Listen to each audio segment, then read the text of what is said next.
NEET പരീക്ഷ എടുത്തിരിക്കെ ടെലഗ്രാമിനെ പൂട്ടിയിട്ടിരിക്കുകയാണ് കേന്ദ്ര സർക്കാർ.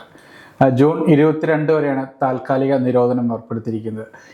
നമ്മളിപ്പം പറഞ്ഞതുപോലെ കഴിഞ്ഞ നീറ്റ് പരീക്ഷയുമായി ബന്ധപ്പെട്ട ഒരു വലിയൊരു സ്കാം നടന്നിരുന്നു. അതുവഴി അത് പറയുന്നത് ടെലഗ്രാമിലൂടെയാണ് ഇതുമായി ബന്ധപ്പെട്ട കൂടുതൽ ചോദ്യപേപ്പർ ചോർച്ചകളും ഇത് രഹസ്യ സ്വഭാവമുള്ള ഡേറ്റകൾ കൈമാറ്റം ചെയ്യപ്പെട്ടതെന്നുമാണ്. അതിന് മുന്നിൽ കണ്ടാണ് ഇനിയും കുട്ടികളിലും രക്ഷകർത്താക്കളിലും ആശങ്ക ഉണ്ടാകാതിരിക്കാൻ വേണ്ടിയിട്ട് ടെലഗ്രാമിനെ താൽക്കാലികമായി ബാൻ ചെയ്തിരിക്കുന്നത്. അതായത് ജൂൺ 22 വരെയാണ് ഇപ്പം താൽക്കാലിക നിയന്ത്രണം ഏർപ്പെടുത്തിയിരിക്കുന്നത്. ഈ ഒരു സാഹചര്യം എത്രത്തോളം ബലവത്താകും? കാരണം വെറും ഒരു നിയന്ത്രണം ടെലഗ്രാം ഇത് നീറ്റ് പരീക്ഷ സുഖമായി നടക്കാൻ വേണ്ടി മാത്രമല്ല, തട്ടിപ്പുകൾ തടയുക എന്നാണ് ഇതിന് പ്രധാന കാരണമായിട്ട് വരുന്നത്. കാരണം ഇതിൽ നമുക്ക് പ്രധാനപ്പെട്ട അറിയുന്നത് ഇപ്പം തന്നെ പല പേരുകൾ ഗ്രൂപ്പിൽ NEET mafia, NEET re exam, NEET mania, അങ്ങനെ പല പേര് ഗ്രൂപ്പുകൾ ടെലഗ്രാമിൽ തുടങ്ങിയിട്ടുണ്ട്. ആ ഗ്രൂപ്പുകൾ വഴി ക്വസ്റ്റ്യൻ പേപ്പറുകൾ എന്ന് പറഞ്ഞിട്ട് വിതരണം ചെയ്യുന്നത് 10,000 മുതൽ ലക്ഷക്കണക്കിന് രൂപയാണ് വിൽപ്പനയ്ക്ക് വെച്ചേക്കുന്നതാണ് റിപ്പോർട്ടുകൾ വരുന്നത്. അപ്പോൾ അത് തടയുക. നേരത്തെ ആദ്യം പറഞ്ഞ നമ്മൾ മെയ്മൂന്ന് നടന്ന നീറ്റ് പരീക്ഷയുടെ തട്ടിപ്പ്, അതിൽ ക്രമക്കേട് അന്വേഷിച്ചപ്പോൾ അഹമ്മദാബാദ് പോലീസാണെന്ന് എനിക്ക് തോന്നുന്നത്. അത് വാട്സ്ആപ്പ് ഗ്രൂപ്പ് കേന്ദ്രീകരിച്ചാണ് റിപ്പോർട്ടുകൾ വന്നിട്ടുണ്ടായിരുന്നു. അപ്പോൾ അത് തടയുക എന്നത് മാത്രമാണ് ഇതിൽ പ്രധാനപ്പെട്ട ലക്ഷ്യം. പിന്നെ മറ്റൊരു ഘടകം എന്ന് പറയുന്നത് ഇങ്ങനെ വരുന്നത് മുന്നിലുള്ള പേരിലും പറഞ്ഞിട്ട് പല മെസ്സേജുകളും ഇട്ടിട്ടും വലിയ ഫയലുകളാണല്ലോ വാട്സാപ്പിനെ ബേസ് ടെലഗ്രാമിലൂടെ സെൻഡ് ചെയ്യാൻ വരുന്നത്. അപ്പോൾ അത് വെച്ചിട്ട് ഇവർ ക്വസ്റ്റ്യൻസ് പേപ്പറുകൾ പല രീതിയിലും കൊടുക്കാൻ പോകുന്നു. ഇതാണ് പേപ്പർ, ഇതാണ് വരുന്നതെന്ന് പറഞ്ഞിട്ട് പല പേരുകൾ ഇങ്ങനെ വരുന്നുണ്ട്. ആ ഗ്രൂപ്പുകളിലൊക്കെ ഈ തട്ടിപ്പ്, നീറ്റിൻ്റെ എക്സാം പേപ്പർ എന്ന് പറഞ്ഞിട്ട് വലിയ തട്ടിപ്പ് നടക്കുന്നുണ്ട്. അതിന് പലരും ഇരയാക്കപ്പെടുന്നുണ്ട്. ഈ ആദ്യത്തെ വിവാദം കഴിഞ്ഞിട്ട് ഇപ്പോഴും നടക്കുന്നുണ്ട്. അതുകൊണ്ടാണ് ജൂൺ 22 വരെ ഈ താൽക്കാലികമായിട്ടൊരു നിരോധനം ഏർപ്പെടുത്തിയിരിക്കുന്നത്. ഇപ്പം പറഞ്ഞ പോലെ 2 GB വരെയുള്ള ഫയലുകൾ നമുക്ക് ഈ ടെലഗ്രാമിലൂടെ വളരെ അയക്കാനും കൈമാറ്റം ചെയ്യാനും പറ്റും. അത് ഇപ്പോൾ നമ്മളിപ്പോൾ ആ തുടക്കത്തിൽ തന്നെ പറഞ്ഞു, അതായത് ആശങ്ക ഉണ്ടാക്കുന്ന കാര്യമാണ്. കാരണം വെച്ച് കഴിഞ്ഞാൽ ഈ എക്സാം അടുക്കുമ്പോൾ തന്നെ പല ഗ്രൂപ്പുകളും സജീവമാകും. അത് കഴിഞ്ഞാൽ അതിൽ ഒരു എക്സാമിന്റെ ക്വസ്റ്റ്യൻ പേപ്പർ അല്ലെങ്കിൽ ആൻസർ ഷീറ്റ് എന്നുള്ള പേരിലാണ് പല ഡേറ്റകളും വരുന്നത്. അതൊക്കെ വ്യാജവുമാണ്. പക്ഷെ അത് കണ്ടിട്ട് ഈ മാതാപിതാക്കളും കുട്ടികളും ഇതിലിട്ട് ആകർഷകരാകുന്നുണ്ട്. അവരതിട്ട് അത് ഫോളോ ചെയ്യുകയാണ്. അതിനുശേഷം ഇവര് ഇത് ഒരു സ്കാമിലോട്ട് എത്തുമ്പോഴും പെട്ടെന്ന് ഇവരത് പെട്ട് കഴിഞ്ഞിട്ട് മനസ്സിലാകുക. അഹമ്മദാബാദ് സൈബർ ക്രൈം പോലീസ് 8ഓളം ഗ്രൂപ്പുകളാണ് ഇതുപോലെ കണ്ടെത്തിയത്. അതിൽ ആ ഗ്രൂപ്പുകളിലായിട്ട് 1.5 കോടി ഇടപാട് നടത്തുന്നത് ഇവർ പറഞ്ഞു. ഈ പറഞ്ഞ പോലെ ഇപ്പം ജിബി പറഞ്ഞ പോലെ ക്വസ്റ്റ്യൻ പേപ്പർ കൊടുത്തിട്ട് നടക്കുന്നത് 1.5 കോടി ഇടപാടാണെന്ന് പറഞ്ഞത്. ഇതിൽ മറ്റൊരു നിയന്ത്രണം എന്ന് പറഞ്ഞാൽ നമ്മൾ അതുകൂടെ പറയേണ്ടതുണ്ട്. ജൂൺ 30 വരെ എഡിറ്റിംഗ് ഫീച്ചർ താൽക്കാലികമായിട്ട് എടുത്ത് നീക്കിയിട്ടുണ്ട്. ആ എഡിറ്റിംഗ് ഫീച്ചർ നീക്കാനുള്ള കാരണം ഈ സ്കാമിൻ്റെ വ്യാപ്തി അപ്പോഴാണ് നമുക്ക് മനസ്സിലാവുന്നത്. ഇപ്പം സാധാരണ ഞാനൊരു മെസ്സേജ് ഗ്രൂപ്പിൽ കിട്ടുന്നു, ആ ഗ്രൂപ്പിലെ മെസ്സേജ് കിടക്കുകയാണ്. നീറ്റ് പരീക്ഷ കഴിഞ്ഞാൽ ആ മെസ്സേജ് എഡിറ്റ് ചെയ്തിട്ട് ടൈം സ്റ്റാമ്പ് അതിൽ മാറുന്നില്ല. ഈ ടെലഗ്രാമിൽ നമുക്ക് വാട്സപ്പിലൊക്കെ ടൈം സ്റ്റാമ്പ് എടുക്കും, പക്ഷേ ഇതിൽ ടൈം സ്റ്റാമ്പ് മാറുന്നില്ല, എഡിറ്റ് ഇടുന്നില്ല, സാധനം വരുന്നില്ല. അപ്പം ഞാൻ എഡിറ്റ് ചെയ്തിട്ട് ക്വസ്റ്റ്യൻ പേപ്പർ നീറ്റിൻ്റെ എക്സാമിൻ്റെ പേപ്പറുകളും ക്വസ്റ്റ്യനും കയറ്റി വെക്കുകയാണ്. അതിനുശേഷം നമ്മൾ പറഞ്ഞത് നേരത്തെ ലീക്ക് ആയിട്ടുണ്ട്, നീറ്റ് എക്സാം ലീക്ക് ആയതാണെന്ന് പറഞ്ഞാൽ അങ്ങനെ തട്ടിപ്പ് നടത്തുന്നുണ്ട്.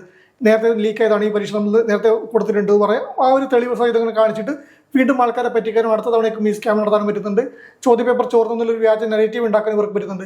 നമുക്കറിയാം ജൂൺ 22 വരെ മാത്രമേ ടെലഗ്രാമിന് നിരോധനം ഏർപ്പെടുത്തിയിട്ടുള്ളെങ്കിൽ കൂടി 30 വരെ എഡിറ്റിങ്ങിനുള്ള നിയന്ത്രണം കൂടി ഏർപ്പെടുത്തുന്നുണ്ട്. അത് ഈ തട്ടിപ്പ് കൂടി ഒഴിവാക്കാൻ വേണ്ടിയാണ്. ഇല്ലെങ്കിൽ അവരത് ചെയ്യും. വാട്സപ്പിന് ഈ സംവാദം നമുക്ക് ചില സമയത്തേക്ക് ഇപ്പം ഇന്നൊരു മെസ്സേജ് ചിലപ്പോൾ കുറച്ച് സമയത്തേക്ക് നമുക്ക് എഡിറ്റിങ്ങിൻ്റെ ഓപ്ഷൻ ഉള്ളൂ. അതിനുശേഷം നമുക്ക് എഡിറ്റ് ചെയ്യാൻ വേണ്ടി പറ്റില്ല. ഒരു മെസ്സേജ് സെൻഡ് ചെയ്താൽ നമുക്കറിയാം നിശ്ചിത സമയമുണ്ട്. ടെലഗ്രാമിന് ആ പ്രശ്നമില്ല. ടെലഗ്രാമിന് എപ്പോൾ വേണമെങ്കിൽ എഡിറ്റ് ചെയ്യാൻ വേണ്ടി വരും. അപ്പോൾ ഇത്തരം ഗ്രൂപ്പുകൾ ഈ പറഞ്ഞ പോലെ നീറ്റ് എക്സാം മാഫിയ അല്ലെങ്കിൽ നീറ്റ് മാനിയ എന്ന് പറഞ്ഞ ഗ്രൂപ്പുകൾ ചെയ്യുന്നത് ഇതുപോലെ ഒരു ഗ്രൂപ്പിലിടുന്ന മെസ്സേജുകൾ, ഇപ്പോൾ അയക്കുന്ന മെസ്സേജുകൾ എന്തെങ്കിലും മെസ്സേജ് ആയിരിക്കാം.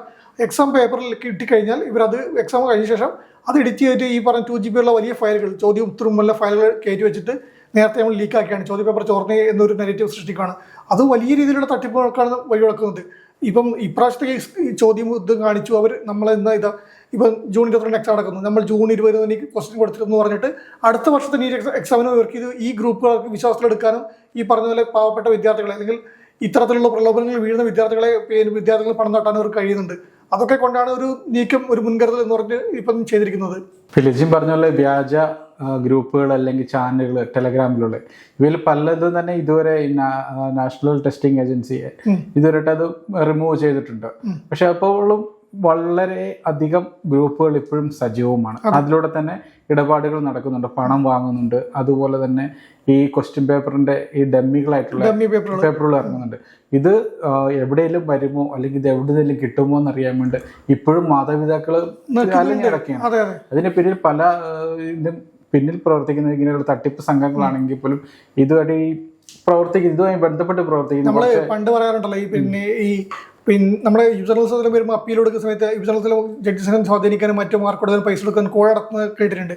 ഇപ്പം അത് ചെറിയൊരു സർട്ടിഫിക്കറ്റ് നമ്മൾ ഇതിൽ അടക്കുന്ന സാധനമാണ്. പക്ഷേ ഇത്തരത്തിലുള്ള പരീക്ഷകൾ, മത്സര പരീക്ഷകളിൽ പിന്നെ മകൻ ജയിക്കാൻ അല്ലെങ്കിൽ മകൾ ജയിക്കാൻ വേണ്ടിയിട്ട് കോടികൾ കൊടുക്കാൻ തയ്യാറാകുന്ന മാതാപിതാക്കൾ ഇപ്പോഴും ഉണ്ട്. അതിൻ്റെ ഒരു സ്കാമിൻ്റെ ഒക്കെ പിന്നെ അതാണല്ലോ വരുന്നത്. നേരത്തെ നമുക്കറിയാം, പിന്നെ അധ്യാപകർ തന്നെ ചോർത്ത് കൊടുക്കുന്ന റിപ്പോർട്ടുകളൊക്കെ വരുന്നുണ്ട്. ട്യൂഷൻ സെന്ററുകളൊക്കെ, ഇൻസ്റ്റിറ്റ്യൂഷനിലൊക്കെ ഇത് കൊടുക്കുക 2 ലക്ഷം മുതൽ 5 ലക്ഷം വരെ ഒരു ക്വസ്റ്റ്യൻ പേപ്പർ. അതാണ് ഇപ്പോഴും ഈ പറഞ്ഞ ആദ്യം മെയ് 3 പരീക്ഷ നടത്തിയത് മെയ് 12 ക്യാൻസൽ ആക്കിയല്ലോ, ജൂൺ 21 എക്സാം പറഞ്ഞിട്ട്. ഇപ്പോൾ ഈ പറഞ്ഞ 8ഓളം ഗ്രൂപ്പുകളിൽ 10,000 മുതൽ ലക്ഷം രൂപ, എത്രയോ ലക്ഷം വരെ ഇപ്പോഴും നടക്കുന്നുണ്ടെന്നാണ് കച്ചവടം. അതിന് വിലപേശൽ ഇത് നടക്കുന്നുണ്ട്.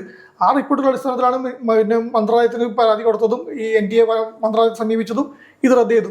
അപ്പോൾ അത്രയും കൊടുക്കാനും ആൾക്കാരുണ്ട്. ഈ പറഞ്ഞ ഒരു മികച്ചൊരു സീറ്റ് നീറ്റ് പരീക്ഷയിൽ ജയിച്ച് അത് ഏത് വിധത്തിലേക്കാണ് അതിന്റെ മെറിറ്റ് എന്ത് ചെയ്യുന്നത്, അത് അവർക്ക് രണ്ടാമത്തെ കാര്യം മാത്രമാണ്, മകന്റെ ഒരു അഭിമാനത്തിന്റെ കാര്യം. അതുപോലെ തന്നെ ഈ ചോദ്യപേപ്പർ വാങ്ങാൻ തയ്യാറായിട്ട് വരുന്നവരിൽ നിന്ന് വളരെ രഹസ്യ സ്വഭാവത്തിലാണ് ഇവര് പണമിടപാട് നടന്നത്. അത് പുറത്തു പോകാതിരിക്കാൻ വേണ്ടിയിട്ട് ഈ ക്രിപ്റ്റോ കറൻസി രൂപത്തിൽ വാങ്ങുന്ന ആൾക്കാരുണ്ട്. അതുപോലെ തന്നെ ഈ വ്യാജമായിട്ട് തയ്യാറാക്കിയ ബാങ്ക് ഡീറ്റെയിൽസ് അതുവഴി, അക്കൗണ്ട് വഴിയാണ് പണം വാങ്ങുന്നത്. നമ്മളിപ്പോൾ തുടക്കത്തിൽ പറഞ്ഞു, മറ്റേ ഈ ടെലഗ്രാം വഴി അയക്കുമ്പോൾ ഉണ്ടാകുന്ന ഒരു സ്വീകാര്യത എന്ന് പറഞ്ഞാൽ, ടെലഗ്രാമിൽ നമുക്ക് ഈ വാട്സപ്പിൽ നമുക്കൊരു പരിമിതമായ അംഗങ്ങളെ മാത്രമേ ആഡ് ചെയ്യാൻ പറ്റൂ. ഇതിൽ എന്ന് പറയുമ്പോൾ നമുക്ക് എത്ര വേണേൽ ആളുകളെ ഇതിനകത്ത് ആഡ് ചെയ്യാം. അതുപോലെ ഇത് യൂസർ നെയിം അടിസ്ഥാനമാക്കിയിട്ടാണ് ഈ ടെലഗ്രാം ഗ്രൂപ്പുകൾ പ്രവർത്തിക്കുന്നത്. ഞാനിപ്പോൾ ലിജിന് ഒരു മെസ്സേജ് അയക്കുന്നു, ലിജിന് ഒരു ഡാറ്റ അയക്കുന്നു, പക്ഷേ ആ ഈ യൂസർ നെയിം വഴിയാണ് അയക്കുന്നത്. ഇപ്പൊ ലിജിന്റെ നമ്പർ എനിക്ക് കാണാൻ പറ്റുന്നില്ല, എന്റെ നമ്പർ എനിക്ക് കാണാൻ പറ്റുന്നില്ല, അങ്ങനെയുള്ള കുറച്ച് നേട്ടങ്ങളുണ്ട്. അപ്പൊ നമ്മൾ എത്ര സീക്രട്ട് ആയിട്ടുള്ള ഡേറ്റകൾ വേണമെങ്കിലും നമുക്ക് ഇങ്ങനെ അയക്കാൻ പറ്റും. പിന്നെ ഇതിന്റെ ഒരു വേറെ പ്രശ്നം എന്ന് വെച്ചാൽ ഇതിന്റെ സെർവറുകൾ പല രാജ്യങ്ങളിലായിട്ടാണ് കിടക്കുന്നത്. പെട്ടെന്ന് ഇത് അന്വേഷിച്ച് കണ്ടെത്താനോ പിടിക്കാനോ സാധിക്കില്ല. അതുപോലെ തന്നെ ടെലഗ്രാം ഒരു അന്വേഷണത്തിനോടും പെട്ടെന്ന് സഹകരിക്കാറില്ല. അവര് എല്ലാ കാര്യത്തിലും ടെലഗ്രാമും ഇങ്ങനെയുള്ള പലരും ഉപയോഗിക്കാറുണ്ട്. ഇപ്പോൾ ഒരു താല്പര്യങ്ങൾക്കെതിരെയും ഈ സൈനികപരമായ നീക്കങ്ങളും അങ്ങനെയുള്ള എല്ലാ വിഷയങ്ങളിലും ഈ ടെലഗ്രാം ചാറ്റായിട്ട് ഉപയോഗിക്കാറുണ്ട്. പ്രത്യേകിച്ച് റഷ്യ പോലുള്ള രാജ്യങ്ങളിലൊക്കെ ടെലഗ്രാമിന് വളരെ, അവിടെ ടെലഗ്രാമാണ് കൂടുതൽ ഉപയോഗിച്ചത്. ടെലഗ്രാം ചാനലുകൾ വഴിയാണ് സർക്കാരിന്റെ ഔദ്യോഗിക കാര്യങ്ങൾ പോലും പുറത്തു പോകുന്നത്. സമയത്തൊക്കെ നമുക്കറിയാം പല റിപ്പോർട്ടുകളും പുറത്തു വന്നിരുന്നു. അത്രയ്ക്ക് ഒരു രഹസ്യ സ്വഭാവമുള്ള ഒരു സംവിധാനം. ആ ഒരു സംവിധാനം ഇന്ത്യയിൽ ഉപയോഗിക്കുന്നത് ഇങ്ങനെയുള്ള തട്ടിപ്പുകൾക്കാണ്. ഇന്ത്യയിൽ ഇപ്പം കൂടുതലായിട്ട് ഉപയോഗിക്കുന്നത് ചിലപ്പോൾ ഈ സിനിമ അതൊക്കെ ആയിരിക്കും.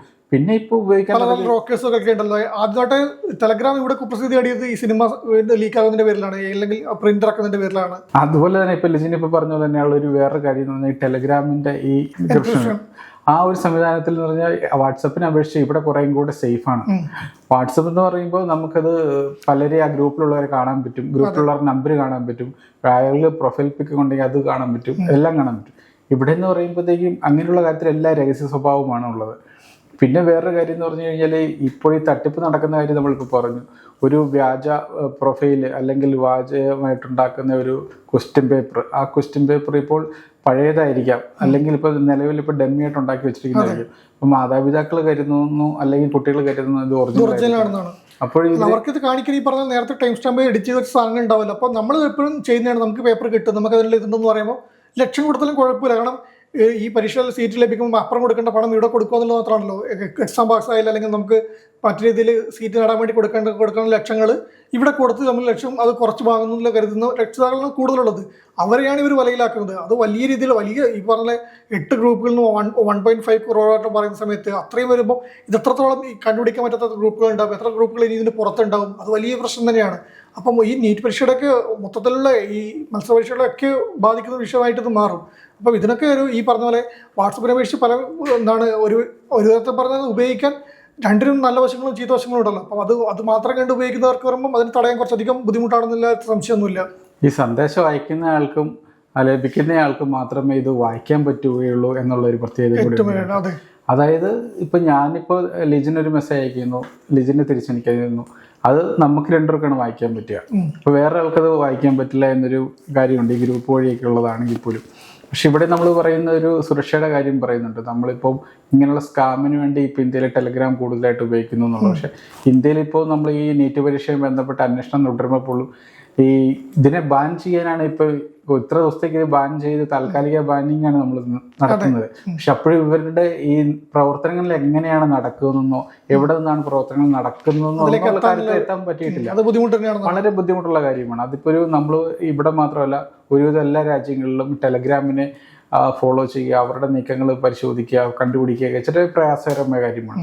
അതുകൊണ്ട് തന്നെയാണ് പലരും ഇങ്ങനെയുള്ള ഇടപാടുകൾക്ക് വാട്സപ്പും പോലുള്ളതിനൊക്കെ ഒഴിവാക്കിയിട്ട് ടെലിഗ്രാമിന് ഉപയോഗിക്കുന്നത്. ടെലിഗ്രാം ഉപയോഗിക്കുമ്പോൾ ഉണ്ടാകുന്ന നേട്ടം എന്ന് പറഞ്ഞു കഴിഞ്ഞാൽ ഇതൊക്കെ എത്രത്തോളം ഒരു രഹസ്യ സ്വഭാവമായിട്ട് നമുക്ക് ഡേറ്റകൾ കൈമാറാൻ പറ്റും, ആളുകളെ വഞ്ചിക്കാൻ പറ്റും, ചതിക്കപ്പെടാൻ പറ്റും, അതെല്ലാം ഇതിലൂടെ നമുക്ക് ഈസി ആയിട്ട് ചെയ്യാൻ പറ്റും.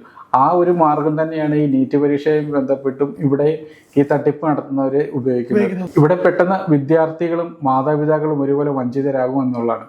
ഇപ്പം നമ്മൾ ഒരു ക്വസ്റ്റ്യൻ പേപ്പറിൻ്റെ അത് ആദ്യം ആഡ് ചെയ്യുന്നു, അതിനുശേഷം ഇത് എഡിറ്റ് ചെയ്ത് പുതിയ ക്വസ്റ്റ്യൻ പേപ്പർ ആഡ് ചെയ്ത് വെക്കുന്നു, അതുവഴി ക്വസ്റ്റ്യൻ പേപ്പർ ലീക്കായി എന്ന് അവകാശപ്പെടുന്നു, അല്ലെ അതിനുള്ള റിപ്പോർട്ട് പുറത്തു വരുന്നു. അപ്പോഴും ഇവിടെ ഒരു വലിയൊരു തട്ടിപ്പാണ് നടക്കുന്നത്. അതും ഇപ്പൊ അങ്ങനെ സംഭവം നടന്നിട്ടുണ്ടെന്ന് ഏറെക്കുറെ നമ്മളിവിടെ പറയാതെ പറയാം, കാരണം വെച്ച് കഴിഞ്ഞാൽ അങ്ങനെ നടന്നിട്ടുണ്ട്. പക്ഷെ അപ്പോഴും ഇതാരാ ചെയ്തതെന്ന് കണ്ടെത്താൻ ഇതുവരെയായിട്ടും പറ്റിയിട്ടില്ല. അത് പിടിക്കപ്പെടില്ല എന്നുള്ളതാണ് ഈ അവരുടെ ധൈര്യം അവരുടെ തന്നെയാണ്. പിന്നെ നമുക്കിത് ഇപ്പൊ താൽക്കാലികമായിട്ട് ഒരു സ്റ്റോപ്പ് ചെയ്ത് വെക്കാം, അല്ലെങ്കിൽ ഇവരുടെ പ്രവർത്തനം ഈ പ്രശ്നത്തെ തട്ടിപ്പ് മാത്രം തടയാൻ പറ്റും. ഭാവിയിലേക്ക് ഒരിക്കലും ഈ ഒരു ടെലിഗ്രാം വഴിയുള്ള ഇടപാടുകളെ നമുക്ക് പിടിച്ചു നിർത്താൻ പറ്റില്ല എന്നുള്ളതാണ്. കാരണം വെച്ചാൽ ടെലിഗ്രാമിന്റെ പ്രവർത്തനത്തിന്റെ വ്യാപ്തി എങ്ങനെയാണ്. വാട്സപ്പിനൊക്കെ വളരെ ലിമിറ്റേഷൻസ് ഉണ്ട്, ഒത്തിരി ലിമിറ്റേഷൻസ് ഉണ്ട്. പക്ഷെ ടെലിഗ്രാമിന് ഇങ്ങനെയുള്ള കാര്യത്തിൽ ലിമിറ്റേഷൻസ് ഇല്ല എന്നുള്ളതാണ് ഇതിൻ്റെ അകത്ത് ഒരു വലിയൊരു പ്രശ്നം. പിന്നെ ഈ ടെലിഗ്രാം ഗ്രൂപ്പിന്റെ ഒരു പ്രത്യേകത എന്ന് പറഞ്ഞു കഴിഞ്ഞാൽ ഇതിനകത്ത് വരുന്ന ഈ മെസ്സേജുകളാണെങ്കിലും അല്ലെങ്കിൽ ഇങ്ങനെയുള്ള PDF ഫയലുകളൊക്കെ ആണെങ്കിലും മറ്റൊരിടത്തോട്ട് അത് സെൻഡ് ചെയ്യാൻ പറ്റാതെ ഇത് ലോക്ക് ചെയ്യാൻ പറ്റും എന്നുള്ളൊരു കാര്യമുണ്ട്. അതൊരു വലിയൊരു പ്രശ്നം തന്നെയാണ്. കാരണം വെച്ചാൽ ഒരു ജെന്യുവൻ ആയിട്ടുള്ള ഒരു ഡേറ്റ ആണെങ്കിൽ പോലും അത് ഇവിടെ രഹസ്യ സ്വഭാവമായിട്ട് ഇവിടെ തന്നെ ലോക്ക് ചെയ്യപ്പെടും. അത് നമുക്ക് വേണമെങ്കിൽ ഈ അഡ്മിനൊക്കെ അത് നിയന്ത്രിക്കാൻ പറ്റും, മറ്റാർക്കും അത് നിയന്ത്രിക്കാൻ പറ്റാത്തൊരു സാഹചര്യം ഉണ്ടാവും. ഈ ക്വസ്റ്റ്യൻ പേപ്പറിന്റെ വിഷയത്തിലോട്ട് വരുമ്പോഴത്തേക്ക് അതൊരു വലിയൊരു തിരിച്ചടിയാണ്. കാരണം വെച്ച് കഴിഞ്ഞാൽ ഇപ്പം ഞാൻ ലിജിനെ അയക്കുന്നു, ലിജിനെ എനിക്ക് അയക്കുന്നു, ആ 2 വ്യക്തികൾ മാത്രമേ ഇത് കാണുന്നുള്ളൂ. പക്ഷെ ചിലപ്പോൾ അത് വലിയ ഗ്രൂപ്പാണെങ്കിൽ പോലും അവിടെ ഇത് രഹസ്യ സ്വഭാവം ഉൾപ്പെടുന്നുണ്ട്. അതൊരു വലിയ തിരിച്ചടിയാണ്. ഇപ്പം നമ്മളിപ്പോൾ പോലീസിനോ മറ്റുള്ളവർക്കോ ഇതിനകത്ത് നുഴഞ്ഞു കയറിയാൽ പോലും അവര് പോലും അറിയാതെ ഇതിനകത്തോടെ ഇടപാട് നടന്നുകൊണ്ടിരിക്കും. അതൊരു വലിയൊരു പ്രശ്നം തന്നെയാണ്. കാഴ്ചക്കാർ മാത്രമായിട്ടിരിക്കുന്നത് തടയാൻ വളരെയധികം ബുദ്ധിമുട്ടാണ്. അതുകൊണ്ട് ഇപ്പോഴത്തെ ഈ നീറ്റ് എക്സാമിന് വേണമെങ്കിൽ നമുക്ക് പറഞ്ഞ പോലെ ഈ പ്രശ്നം ഈ ഒരു മാഫിയ അവരുടെ പ്രവർത്തനങ്ങളെ തടഞ്ഞു നിർത്തിക്കൊണ്ട് ഈ എക്സാം പൂർത്തീകരിക്കാം. പക്ഷെ ഭാവിയിലേക്ക് പറയുമ്പോൾ ഈ വെല്ലുവിളികൾ അവിടെ അങ്ങനെ തന്നെ കിടക്കുന്നതാണ് മനസ്സിലാക്കാൻ വേണ്ടി പറ്റുന്നത്.